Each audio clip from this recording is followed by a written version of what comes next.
Hello दोस्तों, नमस्कार। तो आपका स्वागत है टीच फॉर एजुकेशन में। तो आज की क्लास हम होने वाले क्लास 12th के लिए जो चैप्टर 3 है, बंधुत्व, जाति और वर्ग और आरंभिक समाज। तो इसके जितने भी एमसीक्यू क्वेश्चन बनते हैं वो हम जानेंगे।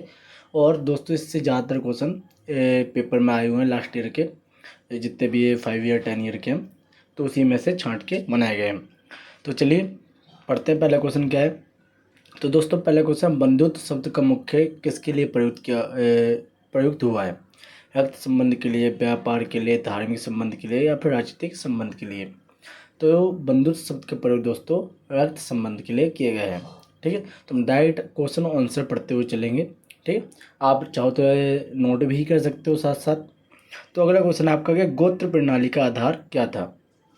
तो दोस्तों, गोत्र प्रणाली का आधार जो था वो जन्म था। गोत्र को जन्म से ही संबंधित माना जाता था। ठीक, जोड़ा गया था मतलब। और गोत्र शब्द का शाब्दिक अर्थ है गायों का झुंड। ठीक है, और आपका अगला क्वेश्चन है कि किस धर्म ग्रंथ में विवाह का संबंधित नियम का वर्णन है। तो धर्मसूत्र व धर्मशास्त्र जो ये शब्द हैं, इन ग्रंथों का विवाह के साथ जोड़ा गया है। तो अगला है कि गोत्र से बाहर विवाह को क्या कहा जाता है। तो जो गोत्र से बाहर जो लोग विवाह करते हैं उसे बहिर्गोत्र विवाह या फिर बहिर्विवाह बोला जाता है। ठीक है, तो अगला क्वेश्चन है दोस्तों कि प्रारंभिक समाज में सबसे बड़ी सामाजिक इकाई क्या थी। तो सबसे बड़ी सामाजिक इकाई मानी जाती है परिवार। ठीक है, तो अगला क्वेश्चन है हमारा कि जायमाना शब्द का प्रयोग किसके लिए किया गया था। जो जायमाना शब्द है वो स्त्रियों के लिए था, पुत्र के जन्म के लिए था, या फिर मृतक संसार के लिए था, या फिर भूमि विभाजन के लिए था। तो दोस्तों, ये था स्त्रियों के विवाह के लिए जायमाना शब्द का प्रयोग। ठीक है, चार वर्ण व्यवस्था का उल्लेख सबसे पहले कहाँ मिलता है। तो चार वर्ण का जो उल्लेख है हमें ऋग्वेद में मिलता है, जो हमारे चार वर्ण हैं। ठीक है, अब वर्ण व्यवस्था में सबसे ऊंचा स्थान किसे प्राप्त है। सबसे ऊंचा जो स्थान प्राप्त है दोस्तों वो ब्राह्मण, यानी जो पंडित पुजारी होते हैं उनको प्राप्त है। ठीक है, अगला क्या, ऋग्वैदिक समाज में स्त्रियों को किस अधिकार से वंचित किया गया है। तो ऋग्वैदिक समाज में समाज को उत्तराधिकारी, मतलब उन्हें उत्तराधिकारी नहीं बनाने की अनुमति होती है, न ही उन्हें उत्तराधिकारी का अधिकार दिया जाता है। और अगला क्वेश्चन हमारा, किस ग्रंथ में पुरुष सूक्त वर्णित है। भाई, जो पुरुष सूक्त वर्णित है वो ऋग्वेद में लिखा हुआ है। ठीक है, अब पुरुष सूक्त के अनुसार शूद्र किसके अंग से उत्पन्न हुए।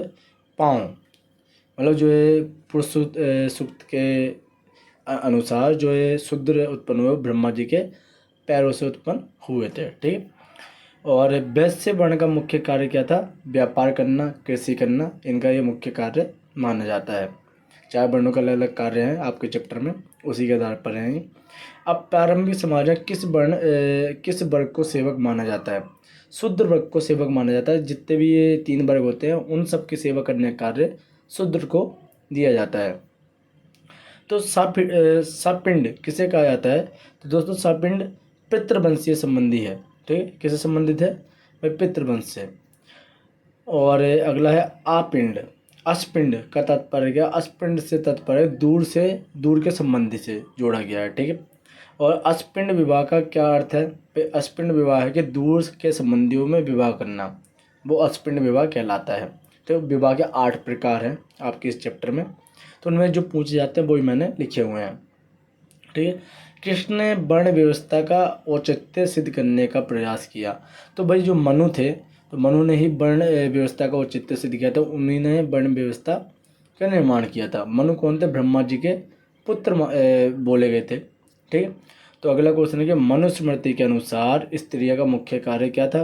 भाई पति की सेवा करना। मनुस्मृति स्मृति में लिखा हुआ है जो स्त्री का मुख्य कार्य पति की सेवा करना, पति को भगवान मानना। ठीक है, अगला है क्वेश्चन नंबर 20 के, प्रजापति किसे कहा जाता है। तो दोस्तों, प्रजापति कहा जाता है परिवार के मुखिया को। जो परिवार का मुखिया होता है उसे ही प्रजापति कहा जाता है। और अगला क्वेश्चन हमारा कि बंधुत्व और गोत्र किससे जुड़े हैं। तो दोस्तों, बंधुत्व और गोत्र वंशीय संबंधों से जुड़े हैं। ठीक है, तो ये आपके वो क्वेश्चन हैं जो आपके लास्ट ईयर में आ चुके हैं। ठीक है, लास्ट 10 ईयर में रिपीट हुए हैं, 5 ईयर 10 ईयर में, वहाँ छांट के क्वेश्चन इसमें लिखे हैं 40 क्वेश्चन से टोटल। तो अगला है कि वैदिक समाज में स्त्रियों के विषय में कौन सा कथन सत्य है। भाई इन सब में से कथन सत्य है कि जाति शब्द की उत्पत्ति किस शब्द से, सॉरी उपरोक्त सभी कि उन्हें यज्ञ में भाग लेने का अधिकार नहीं था, उन्हें संपत्ति में भाग नहीं मिलता था, वे विवाह में अपनी सहमति नहीं दे सकती थी।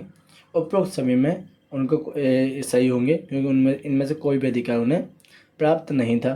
ठीक है। अगला कि जाति शब्द की उत्पत्ति किस शब्द से हुई है। भाई जाति शब्द की उत्पत्ति हुई है जाता, जिसका अर्थ है जन्म। ठीक है। अगला है कि वैदिक समाज में सबसे छोटी इकाई क्या थी। सबसे छोटी इकाई थी कुल। कुल को सबसे छोटा माना गया है। ठीक है। अगला है कि प्रारंभिक समाज में स्त्रियों की स्थिति कैसी थी। जो प्रारंभिक समाज था वहाँ पर स्त्रियों की स्थिति परतंत्र व आश्रित यानी कि पुरुषों पर पूरी तरह डिपेंड होना, सती प्रथा जैसी प्रथाएं और भी बहुत सारी चीज़ें थी। ठीक है। अब राजसूय और अश्वमेध यज्ञ किसके द्वारा किए जाते थे। भाई ये क्षत्रिय द्वारा और राजा द्वारा किए जाते थे अपने आप को शक्तिशाली चक्रवर्ती बनाने के लिए। ठीक है। अब किस वर्ण को युद्ध करने का कार्य सौंपा गया है। बस क्षत्रिय वर्ग को जितना भी युद्ध करने का, रक्षा करने का, तीनों वर्गों को बचाने का, मतलब रक्षा करने का कार्य सौंपा गया है। तो अगला क्वेश्चन दोस्तों, किस वर्ण को धार्मिक कार्यों की जिम्मेदारी दी गई है। तो धार्मिक कार्य की जिम्मेदारी ब्राह्मण समाज को प्राप्त है। ठीक है। और अगला क्वेश्चन है कि हमारा जाति प्रथा का कठोर रूप कब विकसित हुआ। भाई उत्तर वैदिक काल में, जब जाति प्रथा अत्यधिक फैल गई और इसके नियम बहुत ज़्यादा कड़े हो गए, तो उस समय का काल है उत्तर जैविक काल बोला जाता है। तो अगला क्वेश्चन हमारा 30 कि किस ग्रंथ में अंतरजातीय विवाह को वर्जित माना जाता है। तो मनुस्मृति में भाई अंतरजातीय विवाह को गलत माना गया है। ठीक है। और क्वेश्चन नंबर 31 है कि प्रारंभिक समाज में भूमि पर अधिकार किसका था। तो भाई भूमि पर अधिकार परिवार का ही माना जाता था। अब वर्ण संकर का क्या अर्थ है। अगला क्वेश्चन आपका कि वर्ण संकर का अर्थ क्या, मीनिंग क्या है। तो भिन्न वर्णों का मेल, मतलब अलग अलग वर्णों को एक साथ लाना ही वर्ण संकर कहा जाता है। अब अगला क्वेश्चन है ऋग्वेद में कितने सूक्त हैं। तो ऋग्वेद में टोटल 1028 यानी 1028 सूक्त हैं। ठीक है। किस काल में स्त्रियों की स्थिति गिरावट आई है। भाई उत्तर वैदिक काल में स्त्रियों की जो स्थिति है बहुत ज़्यादा नीचे स्तर पे मानी गई है। लाइक सती प्रथा जैसे उन्हें केवल पति की सेवा करनी चाहिए, उन्हें केवल पति की आज्ञा माननी चाहिए, मतलब ऐसे ऐसे नियम बनाए गए थे जो कि बिल्कुल ही गलत से उन्हें संपत्ति का अधिकार नहीं मिलना और भी बहुत सारी चीज़ें हैं। अब जातक कथाएं किस धर्म से संबंधित थे। जो जातक कथाएं हैं वो बौद्ध धर्म से संबंधित माने जाते हैं। ठीक है। अब अगला क्वेश्चन है कि वर्ण और जाति व्यवस्था का विरोध किसने किया। तो भाई कबीर और बुद्ध ने। उसके बाद बहुत सारे लोग आए जिन्होंने इनका विरोध मतलब वर्ण और जाति व्यवस्था का विरोध किया। ठीक है। खासकर जाति प्रथा का बहुत विरोध किया गया है बौद्ध धर्म में। ठीक है। और आगे है कि समाज की सबसे बड़ी शक्ति किसे माना जाता है। तो समाज की सबसे बड़ी शक्ति ब्राह्मण को माना जाता है क्योंकि उन्हें सब सर्वोपरि माना गया कि वो ही सारे सब बात बताएंगे कि क्षत्रिय क्या करेंगे, ठीक है, वैश्य क्या करेंगे और शूद्र क्या करेंगे। तो उन्हें सर्वोपरि माना गया है मनुस्मृति के अनुसार। ठीक है। अगला है कि धर्मसूत्रों में किस पर विशेष बल दिया गया है। धर्मसूत्रों में धर्म पालन और सामाजिक नियम पर अत्यधिक बल दिया गया है कि धर्मों का पालन करना चाहिए। अब भाई किस काल में ग्राम प्रमुख सामाजिक इकाई बन गई है। तो ग्राम उत्तर वैदिक काल में प्रमुख सामाजिक इकाई बन गई थी। तो ये आपके 39 हो गए हैं। अब 40 क्वेश्चन क्या है कि समाज में स्त्रियों की कौन सा अधिकार नहीं था। भाई संपत्ति का अधिकार नहीं था। तो दोस्तों ये आपके टोटल 40 क्वेश्चन है। तो ये वो क्वेश्चन है जो आपके लास्ट 5 से 10 ईयर के बीच में आ चुके हैं। ठीक है। तो इनमें से मैं उम्मीद है कि संभावना बहुत ज़्यादा संभावना के इसमें से आपके क्वेश्चन मल्टीपल चॉइस में आए। ठीक है। तो बाकी सभी चैप्टर्स की वीडियो भी अवेलेबल है चैनल पे और जो नहीं है वो डल जाएंगी। अगर आपको वीडियो अच्छी लगती है तो आप सब्सक्राइब करो, साथ ही अपने दोस्तों को शेयर भी करो। और इससे जुड़े जितने भी इम्पोर्टेंट क्वेश्चन हैं 4 नंबर 5 और 6 नंबर के जितने क्वेश्चन बनते हैं मैप से जुड़े हुए जितने क्वेश्चन बनते हैं आपको अपलोड कर दिए जाएंगे। तो आप चैनल को सब्सक्राइब करें। तो थैंक यू, मिलते हैं आपको नेक्स्ट वीडियो में।